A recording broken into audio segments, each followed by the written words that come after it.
Good afternoon. I'm going to be giving my presentation on assessment practices. So the first type of assessment is pre-assessments. Pre-assessments are used to help determine what prior knowledge a student has on a topic that is being introduced to them. So what they've learned in the years prior, maybe the grade level band below them, how that connects to the standard they're learning now. The data from pre-assessments can be used to guide whole group instruction as well as guide instructional groupings for those tiered intervention groups and helps fill in the gaps. Pre-assessments can help identify learning gaps and identify the content that students already know. So those learning gaps would be used to decide who needs the intervention groups so that they're able to be on track with the standard that we're learning now. Pre-assessment strategies. There are multiple ways that teachers can give pre-assessments. Some of these include game activities. They can either be computer-based like Kahoot and Blookits, or something that the teacher has prepared for the class to use. Teacher observation, entrance tickets, and open-ended questions that can be presented to the group. For this standard, it's a grade 5 Florida ELA standard to determine the theme of a story, a drama, or a poem from details in the text, including how characters in a story or drama respond to challenges or how the speaker in a poem reflects upon a topic. So basically, the students are summarizing a text. Students will demonstrate their ability to summarize text. For this standard, the pre-assessment that I would use in my classroom would be an entry ticket that asks students, what does it mean to summarize a text? What I'm finding this year is that students know how to summarize a text, but they don't know that that's what they're doing. They don't know that term summarize. So formative assessments. Formative assessments are used with the goal of monitoring students' learning towards understanding a standard. Using formative assessments can also provide a teacher with feedback that they can use to adjust how they teach to meet the needs of the learners in their classroom. Each year, your learner needs are going to change. What you use one year may work the next, but it also may not. So we need to constantly be evaluating how we're teaching our students. They can be used to help students see where their areas of strengths and weaknesses are so they're able to identify the areas they need to work on. So not only are we identifying areas of needs, they're looking at themselves and saying, oh, I need to work on this so that I can better understand the standard. Teachers can give formative assessments to track student progress to determine when a lesson may need to be retaught to clear any misconceptions. Formative assessment strategies. Formative assessments can be given at any point in a lesson or unit to assess student progress. Some form of formative assessments, as with pre-assessments, you can use Kahoots and Blookits, which are those online games, exit tickets, and observations that the teacher has made throughout the lesson. A specific formative assessment type for this lesson, I made observations throughout the group discussion portion of the lesson. So then I was able to see, where they were as a group.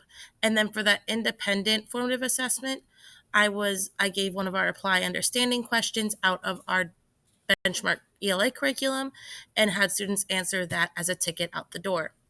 When the lesson is over, students also have a level of understanding flip chart on their desk that they flip to where they feel they are in the lesson as kind of a form of self-evaluation.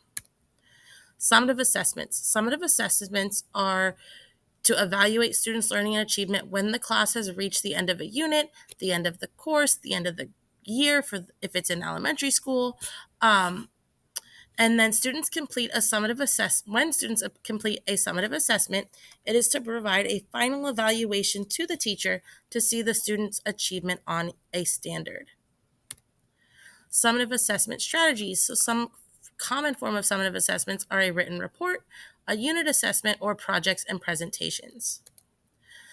For this lesson, for the summative assessment, we have unit assessments built into our curriculum that the district uses, and that's what we use for our summative assessments. It's usually 10 to 15 questions, and it will cover all of the standards covered in that ELA unit.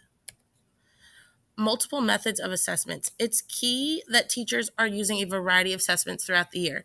So don't always use multiple choice questions. Don't always use a project-based assessment. Don't, offer up some different types so that students are able to show you really what they know. Maybe writing isn't their strong point, so they aren't going to be able to show you to the best of their ability what they really know.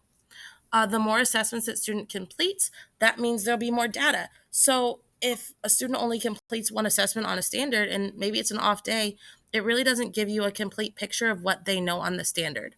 So offering multiple assessments on the same standards will ensure that we have a complete picture of what the student knows. Offering different types of assessments to the students, because some students may be able to perform better on a written assessment as opposed to those multiple choice tests, and vice versa. We also have those creative kiddos that are going to perform better with some sort of project based learning and assessment than a multiple choice.